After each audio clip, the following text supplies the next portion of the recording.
Warning: this podcast discusses addiction, mental health, and other sensitive topics. Please listen with care and take a break if needed. You are not alone, and support is available. Hello, everybody, and welcome back to Malfunction Junction. Thank you for joining us. This is Andrew. This is Jay. How's everybody doing today? Jay, how are you doing today? Pretty damn good. It's been one of the better weeks I've had in quite a while. Yeah? Starting to stay on top of shit, be an adult. As regrettable as being an adult is, definitely not what I thought it would be. Being an adult is not recommended. If there are any kids out there, which I hope there aren't. Yeah, please don't listen to this. I hope kids aren't listening to this program. But if there are, don't grow up. It's not that fun. And if you're a parent, tell your kid, stop trying to be mature, go to Neverland, don't ever come back. Exactly.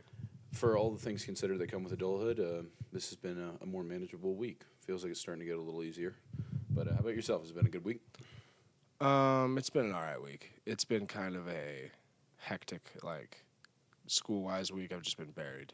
And Yeah, it's the last 2 weeks of school, and or whatever it is now. I think it's officially this week, and then next week, and then the week after that is finals week, and I don't have any finals.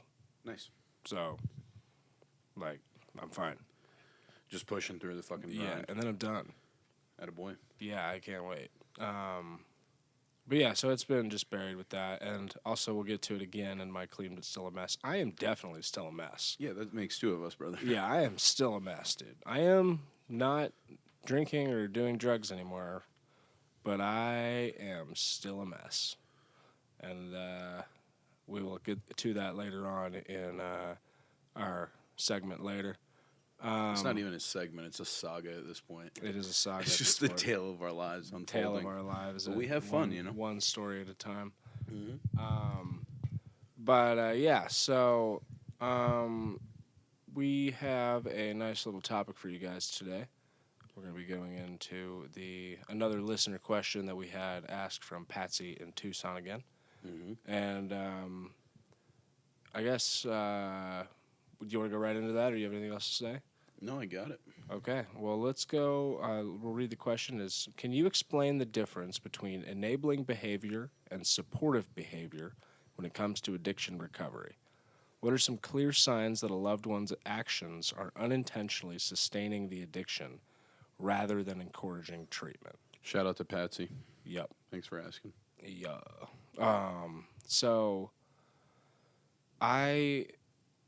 There is a fine line between those two things, and I think you probably have a lot to say on this too. Quite a bit. But if you can go ahead and start on it if you'd like. All right, so I want to first break up this conversation into two main ideas. The first is my personal view and personal experience with it, and that revolves more around the idea that this is individual dependent, that some behaviors that are enabling to one aren't effective towards another, and the same that are supportive may not be effective for somebody else, and I think that's kind of a given. The other aspect of behavior is what any professional and person in the field is going to recommend to you, which is that you have to treat it as a blanket statement. So even though my personal views in some ways contradict that, I'm still very understanding of that fact. Having dealt with family members in rehab and friends that went through recovery processes, and myself being in recovery and being the one kind of manipulating people to get the things I want, I'm aware of why they say you just kind of have to let people fail a little bit. That conversation I had with my family on the Zoom call was one of the hardest things I've ever listened to, which is they essentially tell you, stop arguing with them. You don't try and be supportive. Don't try and be loving. If they die, it's on them. You can't worry about that. But the more that you fight into this, the more their only hope is if you just kind of let them, hang them out to dry. Right. And that is an incredibly difficult thing to do. And for me personally, having an established relationship with certain people, there have been some friends I had that I knew they really just needed some level of support or stability, and they weren't as much of the manipulative type trying to take advantage of me. They weren't using me as an outlet. They just wanted somebody who could be there for them. And so for those people, that behavior of being around them and spending time with them and talking to them about their problems seem to be quite effective for their drug usage. But for other people, that is like the kind of enabling behavior, and they would eventually try and spin that into asking for money or trying to get into excusing what they're doing and essentially take advantage of the kindness a little bit, or spend hours talking about, yeah, man, like I know it's so bad, and thank you for holding me accountable, dude, and I know I'm gonna get better, and then never go through right, with and it, then do the same immediately shit. do the same shit the next day. And so they'd still hang yeah. out with me. They'd still, come spend the night at my house. They'd still ask me for money and rides, but they would never make that change, even though they'd constantly acknowledge it. And then eventually, I'd see it. So that's where, for me, I mean, I'm a little more comfortable playing the field on which route I take based on how I know the individual. But it's not something I can recommend to everyone. I understand, again, why they tell you, like, you just have to step away. I do believe heavily that it depends on the stage of addiction. If they're like, this is years in the making, they're on hard substances and like, abusing things, and they're in and out of jail and so on and so forth, you're probably looking at a situation where you're more inclined to just step back entirely. Yeah, and I think that has a lot to do. I mean, I don't know if I've talked about it on this particular show that about like my view on. I mean, I'm sure, and there's a bunch of other people that have had this view too. But like the view of life as like paths in the woods, kind of thing, where it's just like you're walking down a path in the woods and you come to a fork in the road, and that's where that's like where you're faced with a decision, and then one way you go is, often dependent on the rest of your decisions that you have to make. Because if you choose to go down a dark path, then, sometimes there's rarely light at the end of at the end of that tunnel. It's easy to get lost. It's easy to get lost in those woods and continue to make the wrong choice and continue to go down the wrong path. And so it's when you're that far down that path, it's hard to get back. And it's I mean, anybody that's listening to this show right now who is I don't know what your stage is of addiction is, if you're in recovery or if you're seeking help or whatever, the fact that you've made it back to this point, if you are one that has sought help and has received help and has gotten through it, the fact that you've got on to the other side of that path and then gotten back to the light side of it, where you're trying to make the right decisions and trying to do the right things and trying to go onto the right side of the path, that's a huge accomplishment. It's commendable. It's very commendable. I think that a lot of people don't really recognize that for themselves. I think other people do. People often, it's funny because like when I've brought up to the fact like, oh yeah, I haven't drank in XYZ, how long it's been, but I always am go, oh wow, good for you, because I think that most people that are involved in the world of drugs and alcohol too, they recognize that, man, this is really bad for me. I think that a lot more people nowadays are recognizing that too, that this is all really bad for you. And I'm kind of now realizing that I'm getting off on a tangent. Whatever. It's the nature of the podcast. Yeah, I guess so. I'm with you. I think that the main point of that people should focus on too is that like there are certain individuals that are inclined to find that way back, and for those that do, it is commendable. It's a very difficult thing, and especially for people that are really hard on themselves growing up or growing up around parents that are, they may not even recognize how much that takes just to get back to where you started. But there are the people that don't have that. And so to some of our listeners that maybe are witnessing somebody going through it, and they've been struggling watching somebody fail and not find their way back, and, they're not sure how to. That's kind of what we want to break down here. I pulled up a list of a few behaviors considered enabling. And I think one of the first things that I really learned while in the rehab process was that many of the behaviors that I viewed as normal, assisting, like loving behaviors are enabling to somebody who's in a deep state of addiction. And as somebody who's been on the backside, it definitely was, because anytime somebody was super nice to me, I took advantage of that. Well, I was actually talking about something about like this with someone earlier today that I was like, if you're not telling the truth to yourself, and that's what addiction is you're not telling the truth to yourself about that this substance is terrible for you, then you are not going to tell the truth to other people. And Right. that's absolutely what that is when you're enabling there, and you're being taken advantage of. If you are allowing you in those situations was at some level allowing yourself to be taken advantage of there by being what you thought was supportive, but in because of their addiction and because of their it was enabling because they were just taking advantage of you. Yeah, and it really doesn't seem that way. I mean, even with like friends I had with weight loss, or when I was bulimic and I was doing this, and I had people that were trying to be as nice as possible, or like with my friends that were losing weight, and every time they'd say, "Hey, man, I lost 5 pounds," like, dude, that's fucking awesome. You're fucking killing it. And then they'd turn around and gain 10, and having that, it eventually took the kind of indifference of just going, all right, well, keep on it. Good luck. And letting it happen rather than trying to reward and gratify every single behavior that occurred was the only time that we were able to start seeing long-term progress. And it was the same for me.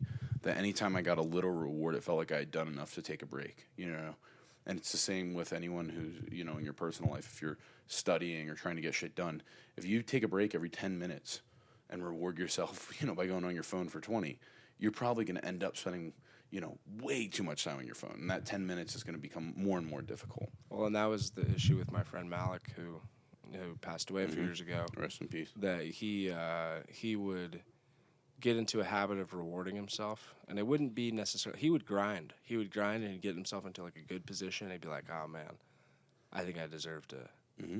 And it would just like every time end in a spiral. And then he'd dig himself out. He'd like honestly, like if there was a gold medal for digging yourself out of a ditch, like at some point, of course, he was just gonna pass because you can only dig yourself out of a ditch so many times with that. And Would he reward himself with like Heroin. drugs? Yeah.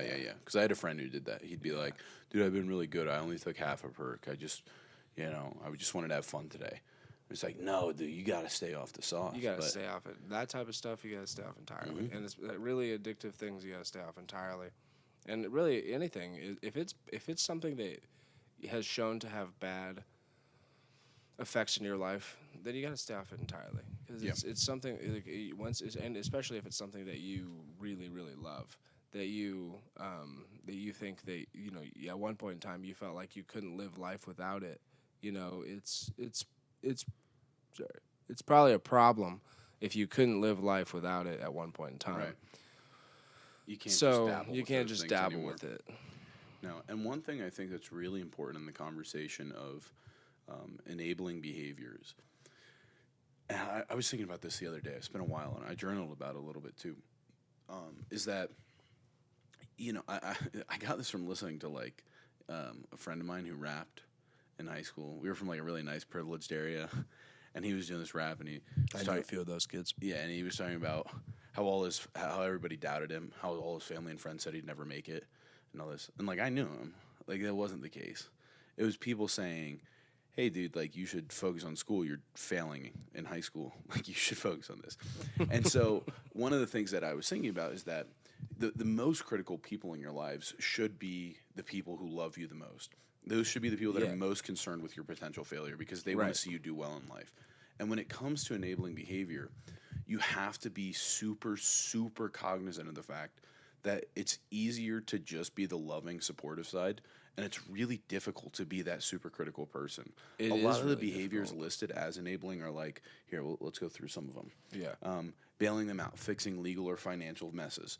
So you see someone who's literally about to be homeless, and you're like, I don't want him to be homeless. I'm going to make sure he's okay. Avoiding conflict. I wish I'd read that before a couple times in my life. Right, avoiding conflict, staying silent to keep the peace. You don't want to be an asshole. They're in a fragile state. I don't want to argue with them. I don't want to ramp them up. And so you Yeah. don't confront them. Yeah. And that's what, interventions are. Giving money, same thing we were talking about earlier. Covering up, hiding the truth about their addiction. You don't want them to be embarrassed. And like if you get too much into that loving state, I saw my mom do this. I just want this person in my life, this family member to be happy. I don't want to keep seeing them go through this. And so it was constantly pampering and never like, what the How can fuck I are make you them doing? comfortable? How can I? Yeah, hey. I'm probably not uncomfortable, and that's just a mother's. Right, You know, exactly. And you have to be super careful that these behaviors that you go, I just love them. I want them to feel safe. I want them to feel loved and, they feel my compassion. Those are the behaviors that somebody in addiction a lot of times needs to go without a little bit to understand how much of a rift they've put between themselves and others. Oh yeah, and I think that's something that, unfortunately, like mothers especially in my experience with my own mother and then also with mothers who I'm close with from the perspective of I'm friends with their sons and they've called Respectfully, me. it's women in general most of the time. This highly True, emotional, caring, true. nurturing state. True, but I find it especially with. I mean, I found it twice that I can think of really hardcore in my life. Where one with my own mother, and then one with my aunt, who her son was going through addiction pretty hard as a young kid, a couple years below me, and she was like even blaming me for it because I had gone through it a few years prior, and then once like I had come out of it, and like he had come out of it too, she begged for my forgiveness, and it was just like because she was just like, she was ashamed that she realized what it was, that it wasn't like my choice really at that time to be doing anything, and it was all, her son's choice or not choice or whatever to not to go down that path as well. And it's not it's I'm not I've that was one of the things that made me go later on, do not follow me type thing, Right. where it's just like I'm like, and that like I've kind of gotten back on that side where it's like I do kind of make decisions that are for the best sometimes, but I don't necessarily make always good decisions, so it's just pretty much like don't make my exact moves. Right, do as I say, not as I do. Right, exactly. Or no, I mean, I don't even say do as I say. It's Right. just kind of like I don't know what I'm talking about. I think that's something we should stress on this program is that we don't know what we're talking about. No, we're young and still trying to figure out the path. Yeah, we mainly made this podcast to help everyone, including ourselves, Have a reason to hang and have a reason to hang out. Yeah, out. Talk shit. yeah, and but yeah, it's it. It's just speaking from experience. There, it's just there's a tough side of it, of like Yeah, the it's a enabling tightrope. side. It's a tightrope Because you fall off the other end and you're super critical. And this was always my fear. And I've seen this happen. I mean, and it's the hardest part about being in that, watching someone go through addiction.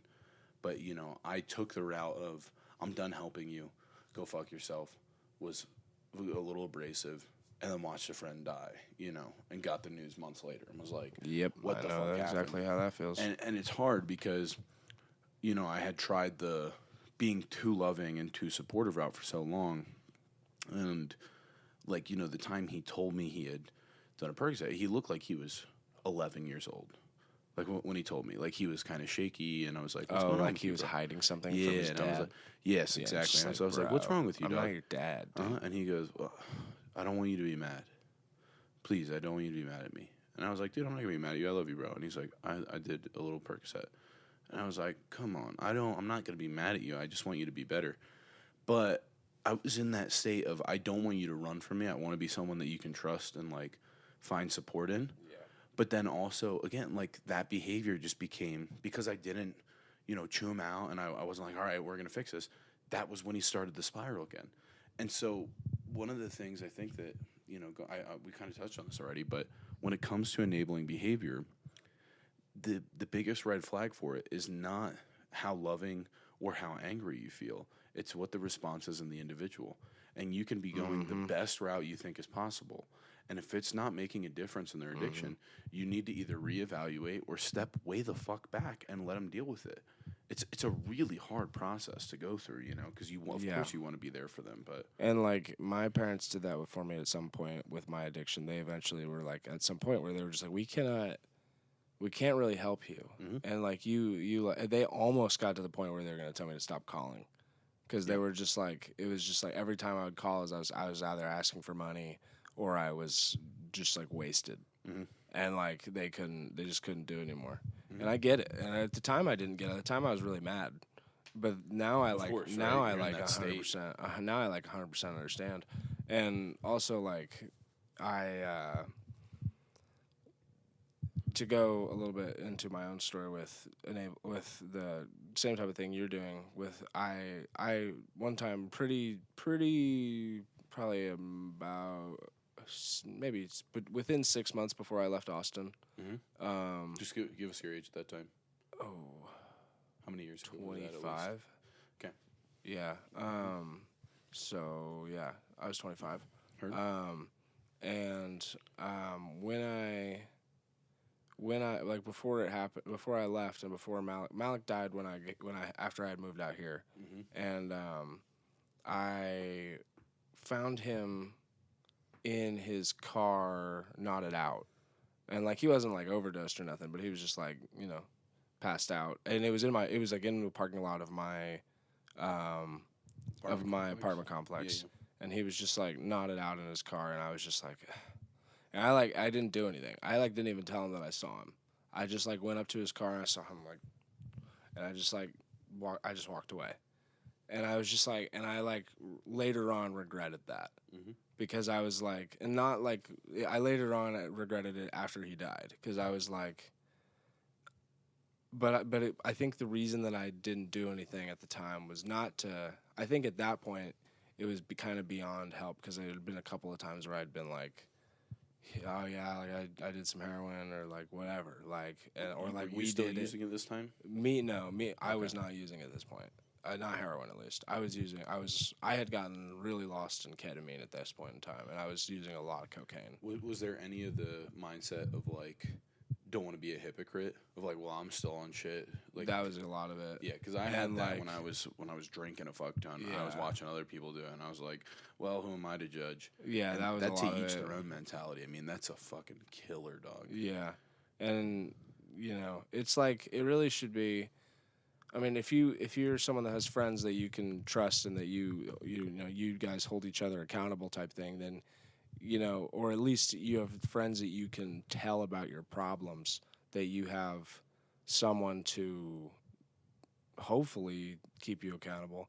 The best thing you can do to keep your friends accountable there is is to actually when they say like, hey, this is something like for me, like if and with you, like if I was like, yeah, like for me that I don't drink alcohol, and if I started drinking alcohol, I would hope that you would be like, yo, what the fuck are you doing? Yeah, but maybe with like, but you do know I smoke weed, but that you wouldn't be like, oh yeah, that's fucked up, dude. You're ruining your sobriety because that would be wrong for your sobriety. That's not the way this should work for people. No, and That, I think I want to say I've done this decently well. Where like, I definitely had multiple conversations with you in the past about weed and stuff to make sure that it was right for you, and you explained to me a couple times why it was so beneficial for your life. And so it's something I try and keep in the forefront of my mind when I'm talking to people. And if I meet someone who's like, yeah, I do this all the time, but it's fine. Almost every person I know who like regularly smokes or still drinks or whatever, I'm like, what does it do for you? Like why do you have, what do you get from it? And I've had many a conversation with friends of mine, especially when I was still in Florida, after I stopped smoking, where I'm like, yo, this wasn't good for me. I'm not saying you can't do it, but you can't tell me a single positive thing it does for you. Why do you keep doing I know this? for real. There's a lot of people that just like, Yeah. oh, I love weed, And they just don't want to be There's a lot of sober those and out deal there. with it. And I get it. I did it for a long time.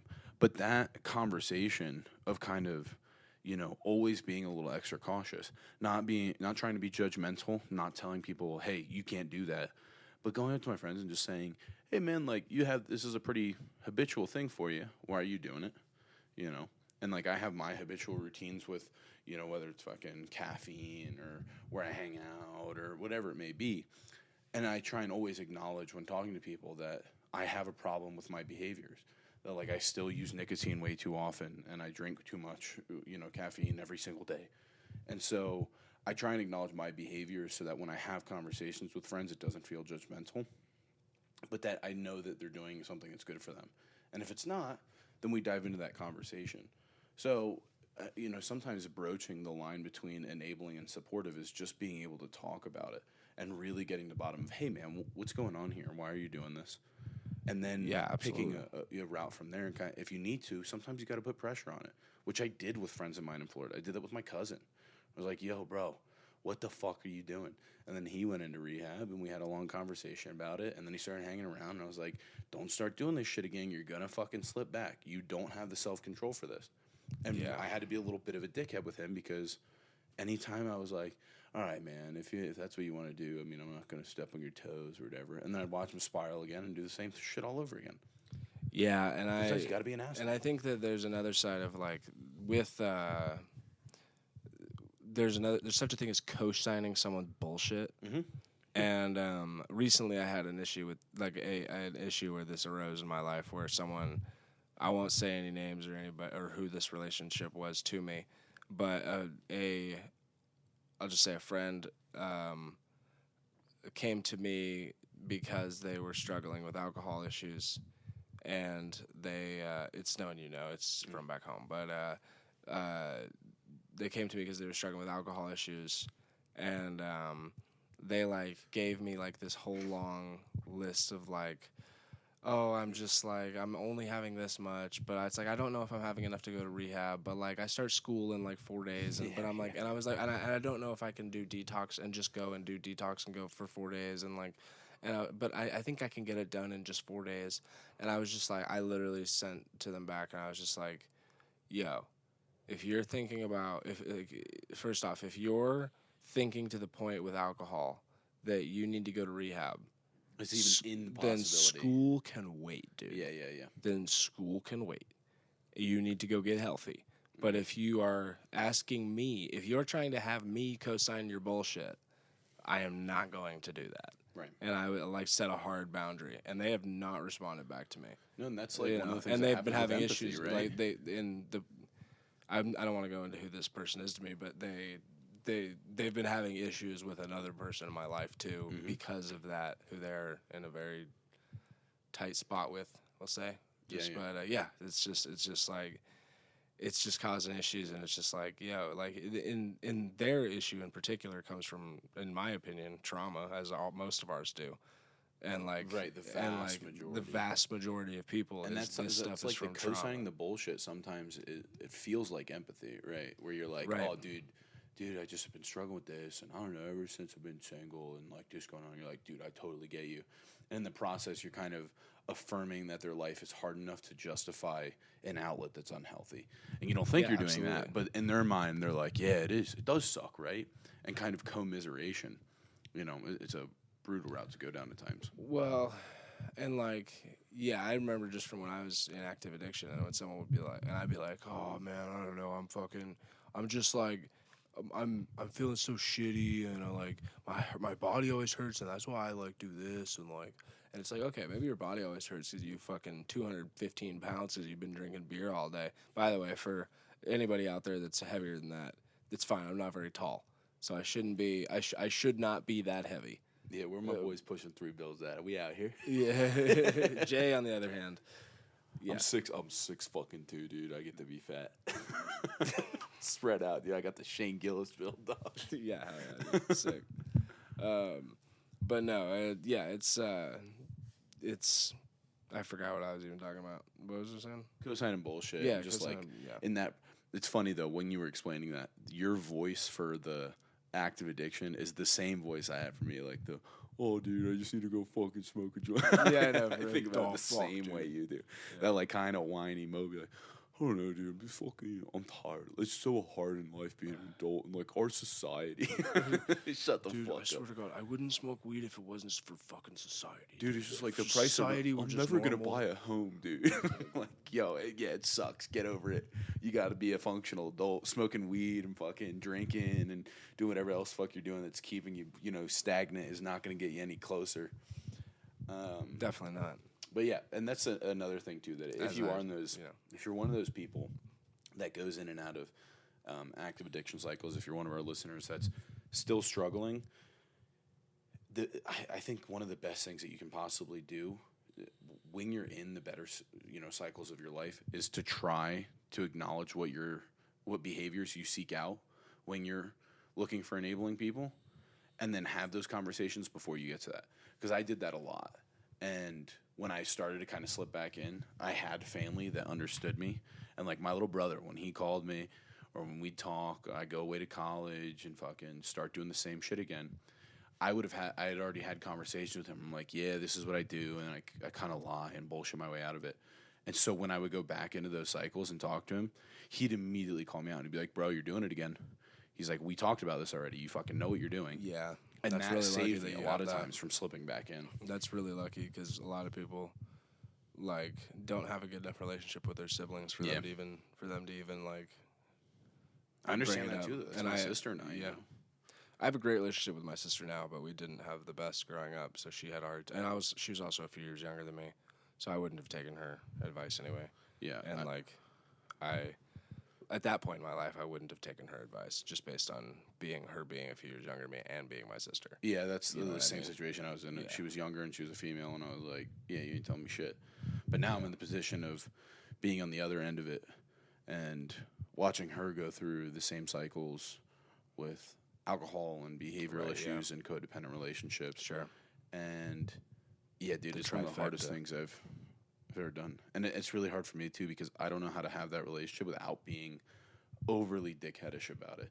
With kind of being like, at least based on what you talked about, it sounds more like your aunt, of just being fucking super abrasive and kind of blaming her all the time, and she doesn't respond to that. And being too compassionate every time I try and be super empathetic and be a big brother and be like, listen, I love you, I just want you to be happy and da-da-da-da-da. She just doesn't listen to shit, and she doesn't change her behavior. No, so I've had to kind of keep a distance. We don't really talk anymore. Liz, if you ever listen to this, I love you. Call me. Come out to fucking Denver. Get away from the fucking weirdos you got back at home. You know what I'm talking about. I second that. Yeah. Just based on what I am aware of. You can come hang out with us. Yeah, we'll go climb a mountain or something. Stay away from alcohol and Certain people. shitty people.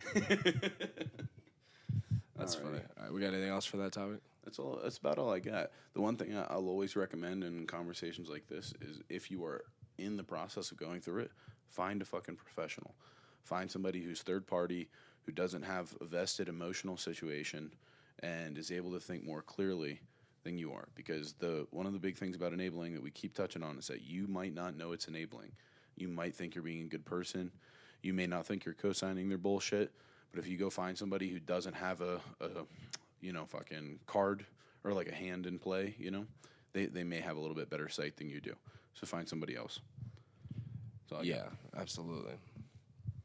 Well, I guess we'll move on a little bit to our next segment here. Are we gonna do your game segment that you had? We're not going to do it this week, but I'll kind of explain what my thoughts are on this. Cool.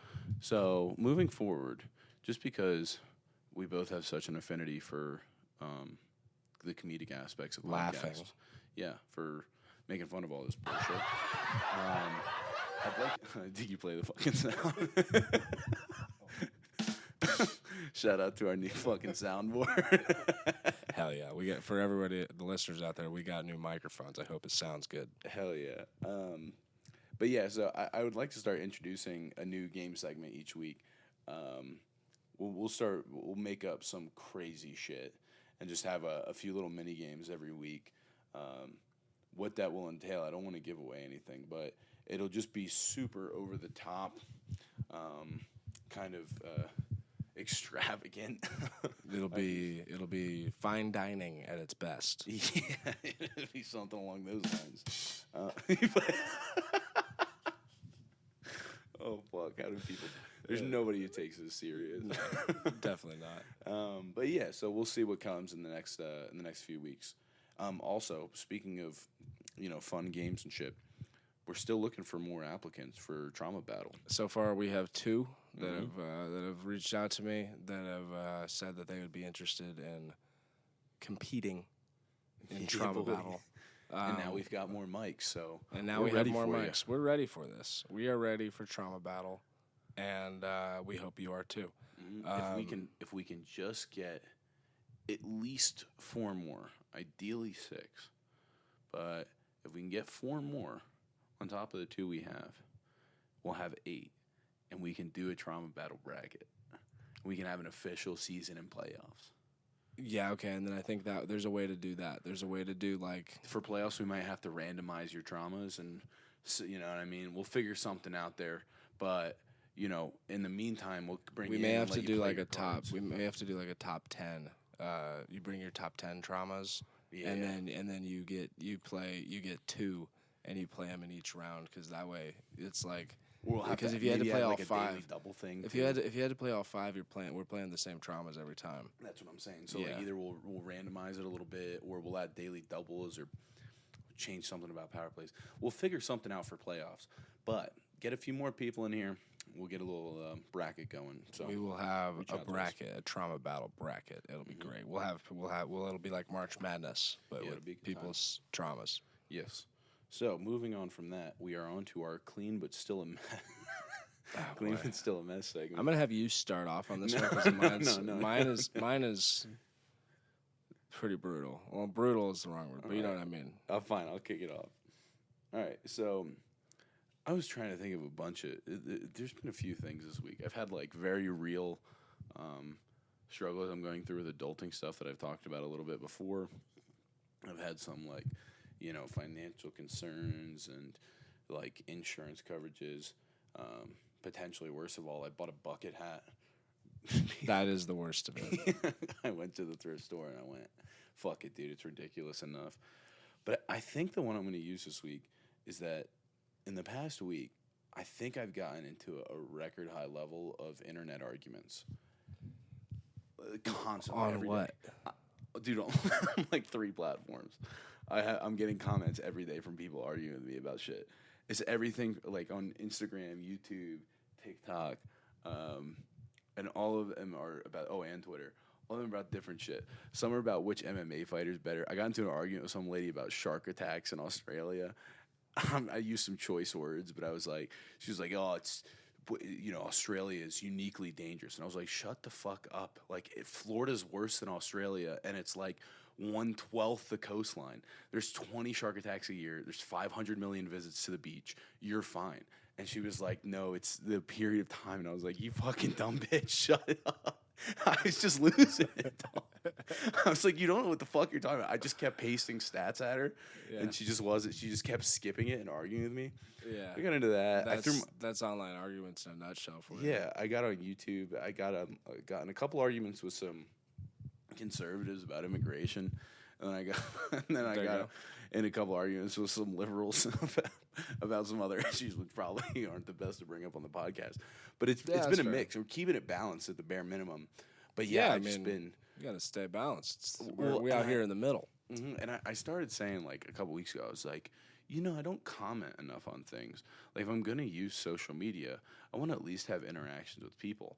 And for a background, for background, when I was in high school and college, like between the ages of like 17 and probably 21, my Instagram every day used to be, almost every day, used to be things like polls and question responses. And I just put up a bunch of different articles I saw, weird clips, try and keep it balanced. And so my inbox was constantly filled with people sending me like new articles. Dick pics. Not those, sadly. But yeah, so you play the sound. So yeah, I mean, by the way, I was 17. Play the other sound, Doug. Sweet. So yeah, I felt like it was a much more productive time in my life because I was getting so much different insight and I was, gaining a lot of knowledge. And so I was like, let me do that again. And instead, I just ended up with arguing with dickheads on the internet. The internet's changed since you were in high school. It's been a few years, man. And like, I've also changed, I guess, because I don't have patience anymore when it comes to those conversations. I used to not know enough that I would never be upset, and now I'm just like, no, you're wrong. Shut the fuck up. Yeah, and Stop then also arguing with like me. the average person on the internet is Dead internet it's like theory, dog. it is now Arguing with bots. everybody. It's a bot, and Yeah. it's also like most people. I swear to God, most people do have accounts, but are very inactive on them. Brother, the one I got the most mad about was somebody calling me a bot, actually. That's awesome. It was a really dumb joke on a comedy podcast, and I commented, "Somebody please explain this." And somebody replied and said, "Fuck off, bot. No, we will not explain this to AI. Leave us alone." And I was like, "Fuck That's you, dude. It's a awesome. dumb joke." That's awesome. So That's pissed. the best. It was such a bad joke. The joke was something like, a guy goes to a comedy show and this girl shows up and is like super hot and is like, "I was at your comedy show earlier. I want to fuck you." And then he responds, "Was it the first or the second show?" And I was like, "I don't get it. What's the joke?" And people were like, "Oh, it's because comedians care more about the quality of their set than like getting laid." And I was like, "That's retarded. How was I going to understand that? Like, it just didn't make any fucking sense to me." Well, and also that's not funny. It's not funny. That's not funny. No. And so I was like, where do I laugh? I don't get it. And then I got a bunch of fucking wannabe goddamn Shane Gillis's and Anthony Jeselnik's on the internet making fun of me in the comments. Which comedian was this? I don't fucking know. I got like 22 comments on that. It was literally just, I got like 2 people that were like, "Yeah, dude, I get you." And then the other 20 were like, "No, you fucking idiot." I was so pissed, bro. Damn, so yeah. mad. No, I'd be mad too. Especially because the people I listen to comedy podcasts. I love comedy podcasts. Comedy podcast listener comments are some of the most brain dead. The worst is the fucking people who try and make it like it's this like super intellectualized version of what it really is, and it's like it was a fucking joke about farting. You don't have to be like, "Oh, dude, if you think about it, it really comments on like the nature of male female interaction." It's like, no, it's about crop dusting your wife. It's not. It's that easy. It's a stupid funny joke, but some fucking 20-year-old retard. Oh, am I allowed to say that? Yeah, Dude, fly. that comedian wrote that down because it made him giggle, and now you are commenting about how it's funny. Yeah. You're a joke critic. Yeah, that's the least. That's the least. Like food critic was pretty low, but you at least get to eat food for free. But like, if you're a joke critics, oh my god, well, I had those friends. Holy fuck, holy shit, dude. You comedy critics can go in the same boat. Same boat as Broadway critics. Yes. Yeah. Oh, dude, like the way she danced wasn't appealing to me. The way she sang is bad. I'm gonna be honest here. I'm gonna let this fly. Yeah. Yeah, we're gonna let it fly. The worst. I don't know why. I don't know if it's some source of pride, but dog, the brothers under Cat Williams videos that try and insist he is like the fucking second Messiah drive me up a wall. And I love Cat Williams. He is a top 3 funniest person of all time to me. He's fantastic. But like watching someone be like, "Cat gets it. He understands the background of Hollywood and he knows all the rituals and shit." Right, yeah. It's like, no, dude, he made a joke about smoking weed with white people. It's funny. Let it be funny, dude. Like, he's a fucking comedian. Real. It's like comedians are the forefront of truth in our society. It's like, no. Wow. But we're letting it go.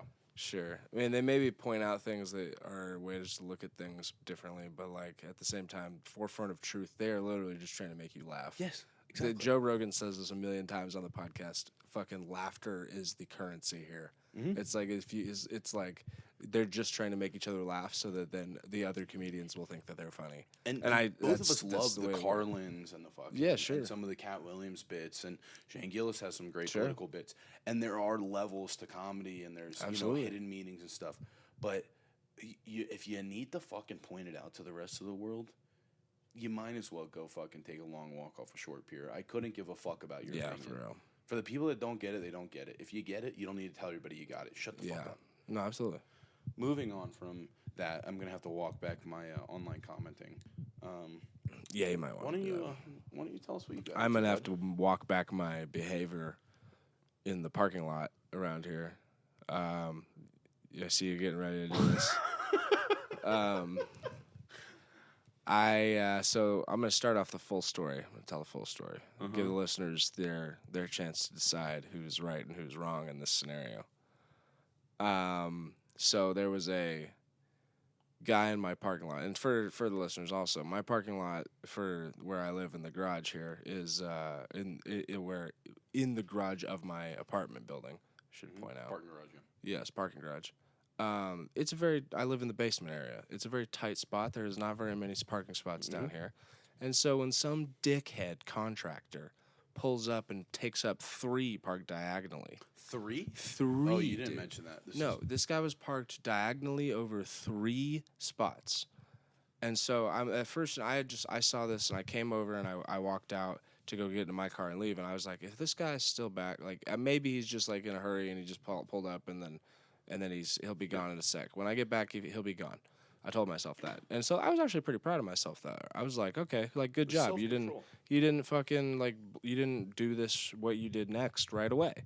So I come back like 3 hours later, and his car is exactly in the same fucking scenario. And actually, it's a little different. It originally had a paint bucket on top of it, and now the paint bucket was gone. So what that told me is this guy is aware that he is parked like this. Yeah. And I was just like, fuck this guy. So I go back inside, and I was like, what do I have? And I was thinking, like, what can I do? I could key his car. I could fucking slash his tires. I could do all these things. And I was like, that's all a little bit extreme. Yeah. So I went into my fridge and found the nastiest, stinkiest egg that I could find, and I hucked it at his car. Where's the button? Yeah, it's A.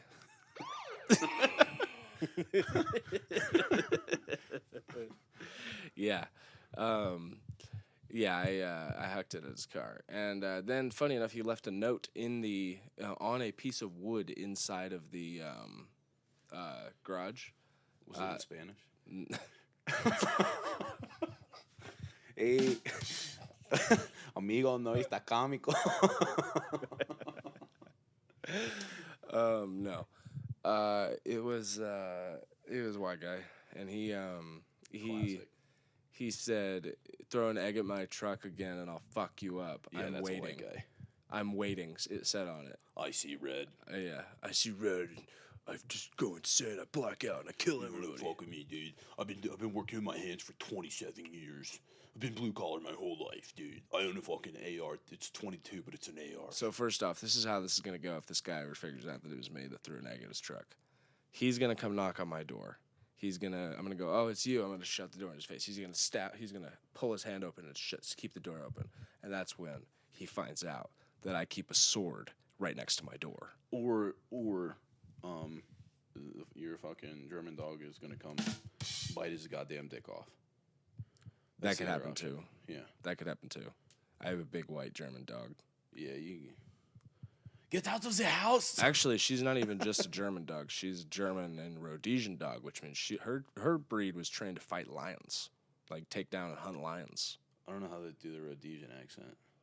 It's African, so don't try. I think it's South African, isn't it? I don't know about that. I think it might be, but I have no idea. I feel like it's I'm based being on honest. Dutch, I have like no idea. Afrikaans. Maybe. I'm going to get your dog and rip it off your balls. Yes. I feel like it's half decent. Yes. That fucking Amerikaans accent is brutal. Real Dutch is the ugliest accent in the goddamn world. I found that out recently. Yeah, it's pretty bad.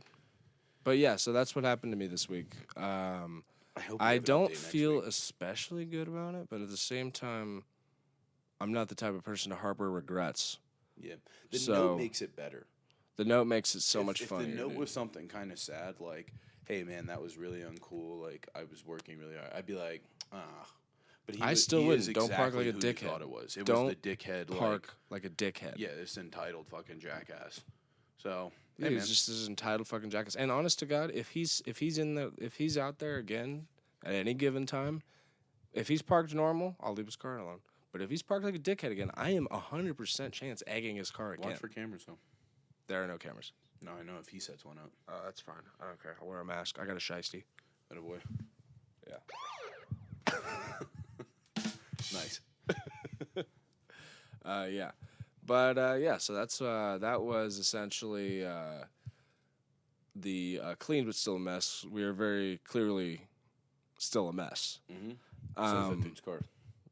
No, I watched him clean it up. It was funny enough. It was extremely funny. I like went outside to go get my mail, and I saw him like on top of his car cleaning it up, and I was just like laughing my ass off going up there because I was just like, "Fuck you, dude!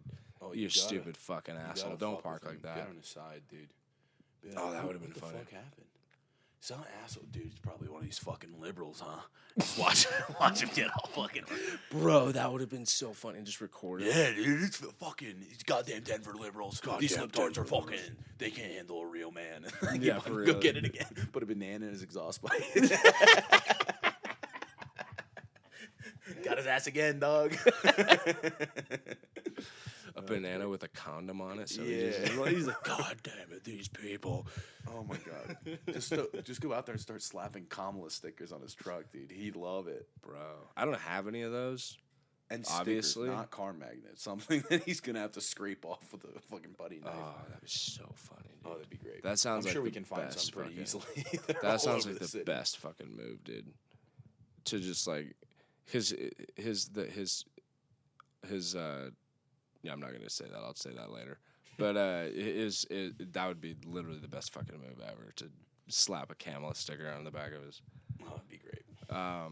Just very clearly because he's obviously like very not for that. Oh yeah, Like, that's the irony of it. yeah, that'd be so funny.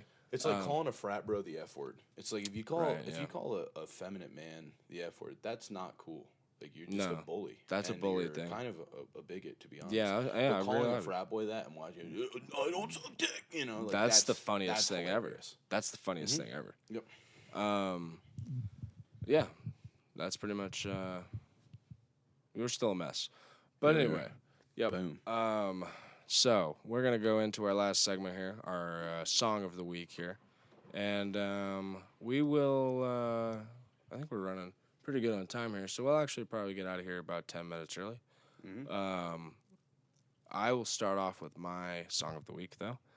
Mine is a song called "Don't Ask" by John Craigie, is the guy's name. I recently was introduced to this guy by one of our friends at the cover bar named Paul. You know Paul. Shout out Paul. Do I know Paul? I believe you know Paul. I don't think I know Paul. He might be he is a Is he a daytime morning guy? person. So Yeah. yeah. I'm a fucking creature of the night, brother. Yeah, fair enough. No, the Paul's cool though. Yeah, and he told me about John Craigie, and I've been jamming to this song, dude. One of the lyrics is, I mean, there's no part of it that says "Don't ask." I don't know why it's called that, but there's quite a bit of like. The main like hook part of this, or the main like lyric part of the song is I ain't old, baby, I'm brand new, and it's like I love that line. But it's like there's a bunch of good stuff in it where it sounds like it starts like comes from talking to like just some woman there that's like probably not as attractive as he wants her to be, because it says don't ask if I've been lonely, baby, you know I've been lonely. If I wasn't lonely, I wouldn't be talking to you. That's such a dick. It's such a fucking good line, dude. Yeah. And Is this like country? Is it more in line with like Billy Strings, or what is it? It's like country music, yeah. Got it. It's kind of like some folksy country acoustic music type stuff. that. Yeah. It's Billy's like kind of his own thing with the bluegrass, because he's just so fast. He's just like, and then there's some other players that definitely play as fast, but they like that's like its own style is fast bluegrass, like just the picking real quick picking. It's bluegrass. It's not bluegrass. It's methamphetamine. Oh yeah. Yeah, back in the day. But yeah, that's what I got. John Craigie. Everybody go listen to it. It's And so check that out. I've been listening It's to a a lot of fucking that type of jam. music lately. hell yeah. My song this week is "Call Your Mom" by Noah Khan. A song that I listened to forever ago, and for some reason it was one of those songs that at the time I didn't have any interest in. It was too slow, and I've been listening to it back, and it's fucking amazing. Yeah, my girlfriend recently introduced me to him. Yeah, he's And fantastic. he's a really good songwriter. I agree with you on the slow part. It's not my style really particularly. Yeah. But Most of his music is the stuff I respect but but don't I listen to. you right, know? exactly. That's kind of how I felt about it. I was like, this isn't something that I would like necessarily listen to all the time, but this guy's a really talented songwriter. But funnily enough, I've been slowly getting more into him and just kind of putting it on in the background, which is what I find it good for. But I talked to my brother the other day. We caught up for a while, and he mentioned that he was listening to him lately. And I was like, "What song are you listening to?" And he told me the song. I think it's hold on, I can tell you in like 3 seconds. It was "Growing Sideways." Okay. And my brother said, "Oh yeah, dude, I've been listening to the song," and I was like, "No shit." And I sent him a screenshot. It was the last song I had downloaded that I've Nice, been that's listening funny. to lately. But "Call Your Mom" is essentially like it's about having a friend that's like suicidal, Right. and it's Yeah. like I'll call your mom, like I'll drive over, I'll be there for you, and then there's a couple lines in the song like I don't want to drive a mile wondering if you're still breathing, like and I'll keep calling and I'll show up for you, and Yeah. it's a very powerful song. It's really good. Something that I like can say I'm very lucky to have had people like that in my life, and been lucky enough to be in a position to return the favor. Which may feel like a weird way to phrase it, but I feel like a lot of those like kind of traumatic events where you have to step up are character defining moments. And as much as I wish I didn't have such a multitude of people in my life who was like on the verge of, going over the edge and pulling a trigger, I'm very grateful for the opportunity to have been able to step up and learn a little bit more about myself and have that bond with them.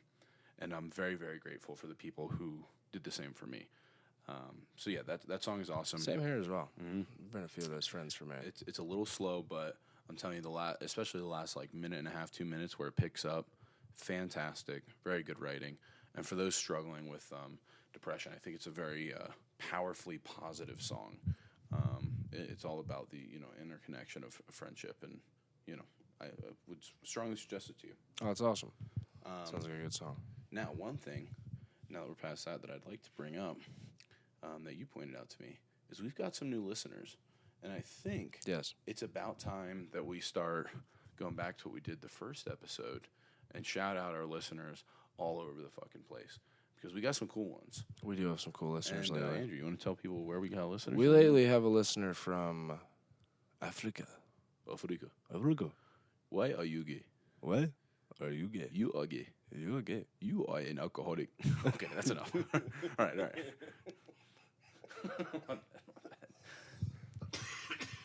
Okay, sorry about that. Shout out to our listeners in Ghana. If Sick. you are really out there, you could have been just hacking our RSS feed. We're not sure. Either that, yeah, I mean, it's either that, you could use a VPN. We don't know, but We don't know what's going on. if But you're shout listening out. to us, we appreciate it very much. Shout out. Especially all those in America. Yeah, and we got listeners in Colorado now, Colorado. A lot of listeners Arizona, here in Colorado. California, Shout out to my homies back home. Florida. Shout out to boys. Yeah. Yeah, we got quite a few different areas besides that too. So we'll start shouting you guys out when we see you. Yeah, when we see you guys appreciate you on tapping into the the pod. RSS feed, we will send you a picture of your house. Mm-hmm. Yeah. Well, Jesus Christ. Nice. Yeah. Jokes. Cool, but that's all I got. Okay, cool. Well, that's really all I got to. I guess the last thing to say is go out there and follow the Instagram. That's Malfunction Junction Podcast on Instagram. We also are on. You can email us your questions. Always email us your fucking questions. Yes. If you're listening to this part of the podcast and you hear us and you don't do it, dude, we're gonna be so mad. I'm so mad. And fucking Andrew's got eggs and a goddamn arm on him. So don't be the next on the list. If you hear this, just send us an email with a basic question about shit you've been through and shit you're curious about, and give us more reasons to talk for no reason. Okay? Yeah, it's great. Yeah. Well, yeah. And where can we send that those? email is malfunctionjunctionpodcast@gmail.com. And what was that? Applause button. Applause. Yeah, we're retarded. Let's do that. There we go. Yep. Laughter. Gmail.com. It's Thank you so laughter, much. so it's close enough. So that'll work. Yeah. So the last thing I will mention also is that I think this is the first time you're hearing this too. We are going to probably, for the time being, scrap the Patreon idea and just continue to go with Trauma Battle episodes as separate episodes. Yep. But still on Spotify and wherever else you're getting your podcasts. We've decided that because we don't want to make you pay money yet for this. Yeah, we're gonna get better at this, and we're gonna make our product better. We're gonna have more for you and also more of you before we start asking the it. Patreon will be extra for when we bucks. start oiling ourselves up. Right. And Until then, for when I start taking pictures of oh, what? Never mind. Too excited. attaboy. All right. And everybody, have a